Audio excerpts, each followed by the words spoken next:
सभी अच्छे और प्रसन्न होंगे। चलिए आज हम पढ़ते हैं पाठ 9। करते हैं इस पाठ की शुरुआत। जैसे इस पाठ का नाम है स्वामी की दादी। ठीक है, करते हैं इस कहानी की शुरुआत। एक शाम क्रिकेट मैदान से लौटकर जब स्वामीनाथन ग्रोव स्ट्रीट चौराहे पर मणि से विदा लेकर घर की तरफ जा रहा था तो उसकी अंतरात्मा उसे कोसने लगी। शाम को एक छोटी सी घटना हो गई थी। स्कूल से घर पहुंचकर वह पुस्तकें फेंककर क्रिकेट मैदान की तरफ भागने ही वाला था कि दादी के कमरे से आवाज आई, स्वामी जरा इधर तो आओ। नहीं, वह हमेशा की तरह चिल्लाया और दूसरे ही क्षण रसोई घर में पहुंचकर जल्दी जल्दी ग्लास से कॉफी पीने लगा। दादी की कांपती हुई चिड़चिड़ाहट भरी आवाज उसे अब भी सुनाई दे रही थी। उस कमजोर सी आवाज में ऐसा कुछ था कि स्वामीनाथन का दिल पसीज गया। बेचारी एक जगह बैठी दूसरों को बुलाती रहती और घर के लोग हैं कि उसकी तरफ कान ही नहीं देते, अर्थात उसकी बात नहीं सुनते थे। काफी खत्म होने के बाद वह दादी के पास गया और पूछा, क्या चाहिए दादी? दादी ने सिर उठाकर देखा और उसे पास बैठने को कहा। इस पर स्वामीनाथन का मूड बिगड़ गया और एक क्षण पहले उसने दादी के प्रति जो सहानुभूति जागी थी वह गायब हो गई। वह बोला, तुम जो कहना चाहती हो जल्दी से कह दो, वरना यह मत समझना कि मैं कोई बेवकूफ हूं। वह बोली, मैं तुम्हें 6 पाई देती हूँ, 3 तुम्हारे लिए, 3 के मेरे लिए नींबू ले आना। उसने अपनी बात को धीरे और चालाकी से रखने की कोशिश की, क्योंकि वह जानती थी पोता क्या जवाब देगा। जब उसने उसे बैठ जाने को कहा था तो यह उसकी पहली चाल थी। हाँ या ना कहने के शिष्टाचार में पड़े बिना स्वामीनाथन ने पैसे ले लिए। दस्तक गिनती खत्म होने से पहले पहले वापस आना होगा। समय की इस पाबंदी ने उसे चिढ़ा दिया। उसने सिक्के वापस देकर कहा, इतनी जल्दी है तो अपने आप जाकर ले आओ। 5:30 बज रहे थे और दिन डूबने से पहले वह क्रिकेट के मैदान में पहुंच जाना चाहता था।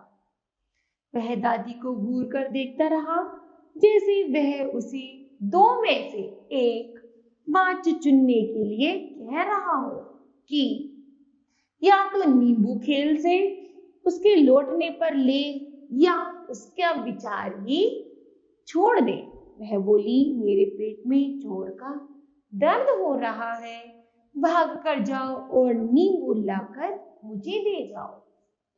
स्वामीनाथन उसकी बात सुनने के लिए नहीं रुका, किंतु अब खेल का सारा उत्साह और खुशी समाप्त होने और सबको गुड नाइट कहने के बाद ग्रोव और विनायक को मुदाली स्ट्रीट के चौराहे पर उसे अपनी अंतरात्मा का सामना करना पड़ा। उसे दादी की याद आई और उसने अपने को अपराधी अनुभव किया। शायद इस समय भी वह दर्द से तड़प रही होगी। उसे दादी की सजल आंखें तथा ऊपर उठा करुण चेहरा याद आया और उसके दिल में टीस उठी, अर्थात दर्द उठा। उसने अपने को चोर, डरपोक, कृतघ्न और पत्थर दिल कहकर कोसा। इसी आत्मग्लानि की मना स्थिति में वह घर पहुंचा। वह धीरे से दादी के बिस्तर के पास बैठकर उसे देखता रहा। उसकी आदत के विपरीत था। हमेशा वह शाम को लौटकर सीधा रसोई की ओर भागता था और रसोइये को परेशान करता था। आज उसे भूख की भी परवाह नहीं थी। दादी के गलियारे में रोशनी न थी, सिर्फ हाल की बत्ती से रोशनी का एक तीर वहां गिरता था। आधी अंधेरी में वह दादी का चेहरा साफ साफ नहीं देख पाया। वह शांत लेटी हुई थी। स्वामीनाथन का यह सोचकर भयभीत हो गया कि कहीं वह पेट दर्द के कारण मर ही न गई हो। धीमे स्वर में उसने पूछा, दादी तुम्हारा दर्द कैसा है? दादी में हरकत हुई। उसने आंखें खोली और बोली, स्वामीनाथन तुम आ गए, खाना खा लिया? अभी नहीं दादी, तुम्हारे पेट का दर्द कैसा है? ठीक है ठीक है। मन की सारी शक्ति समेटकर उसने बेहिचक पूछा, तुम्हें नींबू मिल गया था? वह यह बात जानना चाहता था। इसके बारे में वह सचमुच चिंतित था।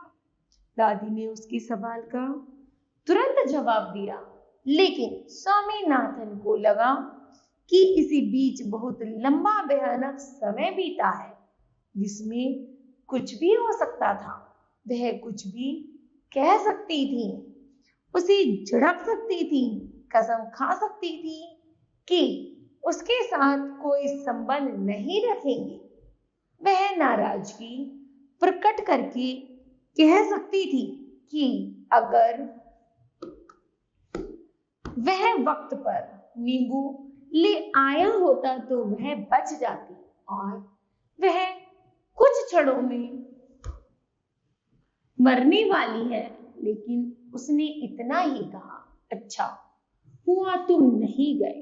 तुम्हारी माँ ने दर्जन नींबू रसोई में रखे थे। स्वामीनाथन को यह सुनकर बेहद खुशी हुई और इस खुशी को व्यक्त करते हुए उसने कहा, दादी तुम जानती हो मेरा नाम क्या है? मैं टैटू हूं। क्या? टैट? टैट क्या होता है? उसने भोलेपन से पूछा। स्वामीनाथन को घोर निराशा हुई। दादी तो उसके नए नाम के बारे में कुछ भी नहीं जानती। बताने पर भी वह उसके महत्व को नहीं समझेंगी और दिन होता तो वह चीख कर उसे बताता, किंतु आज वह पश्चाताप के मूड में था, इसलिए मीठे स्वर में बोला, तुम्हारा मतलब है तुम टैट को नहीं जानती? नहीं, मैं नहीं जानती। तुम क्या कहना चाहते हो? टैट महान क्रिकेट खिलाड़ी, दुनिया का सबसे महान गेंदबाज। उम्मीद है तुम यह तो जानती होंगी कि क्रिकेट क्या चीज है। क्या है? दादी ने प्रश्न किया। स्वामीनाथन दादी की इस नासमझी पर हक्का बक्का रह गया। बोला, दादी क्या तुम सचमुच यह कहना चाहती हो कि तुम क्रिकेट के बारे में कुछ नहीं जानती? क्या तुम मुझे बेवकूफ बना रही हो? मैं नहीं जानती तुम क्या कह रहे हो। तुम क्या कह रहे हो? तुम क्या कह रहे हो? रटना बंद करो। दादी पता नहीं तुम्हारे वक्त के लड़के और आदमी शाम को क्या करते थे। मुझे लगता है वे 24 घंटे धर्म कर्म में लगे रहते होंगे। क्षण भर वह सोचता रहा। दादी तो अज्ञान के अंधकार में डूबी हुई है और उसका फर्ज है कि वह उसे इस अंधकार से निकाले। उसने दादी को छोटा सा भाषण दिया जिसमें उसने क्रिकेट के खेल के सिद्धांत, आदर्श और दर्शन के अलावा दुनिया के मशहूर क्रिकेट खिलाड़ियों के नाम भी बताए। थोड़ी थोड़ी देर बाद वह पूछता रहा कि वह समझी या नहीं। दादी सिर हिलाती रही, हालांकि वह उसकी 3% बात भी नहीं समझ पा रही थी। भाषण के अंत में उसने एनसीसी के इतिहास और उसकी संभावनाओं पर प्रकाश डाला। न होता तो पता नहीं हम कहाँ होते। उसने टीम पर सैकड़ों रुपए खर्च किए हैं। बैट बॉल खरीदना मजाक नहीं है, उसके पास बहुत सारे रुपए हैं।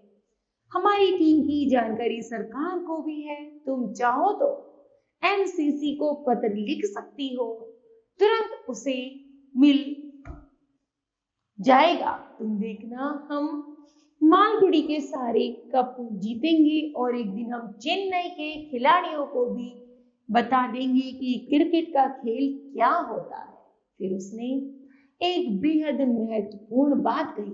यह मत समझ लेना कि हमारी टीम में हर ऐरा गैरा शामिल हो सकता है। उसके पिता छोटे बच्चे को गोद में उठाए पीछे खड़े थे। वे बोले, यह क्या भाषण दे रहे हो? स्वामीनाथन ने पिता को नहीं देखा था, अतः वह कुछ घबरा कर बोला, कुछ नहीं पिताजी, कुछ नहीं। अरे मुझे भी तो बताओ। सच, मैं नहीं जानता कि माँ भी खिलाड़ी रही है। क्यों माँ, लगता है स्वामी ने तुम्हें क्रिकेट का अच्छा खासा पाठ पढ़ा दिया होगा। दादी बोली, लड़की को चिढ़ाओ मत, वह मुझे कितना प्यार करता है बेचारा। वह मुझे कई तरह की बातें बता रहा है। तुम्हें तो मुझे कुछ समझाने की आदत नहीं है, तुम सब बड़े आदमी हो ना।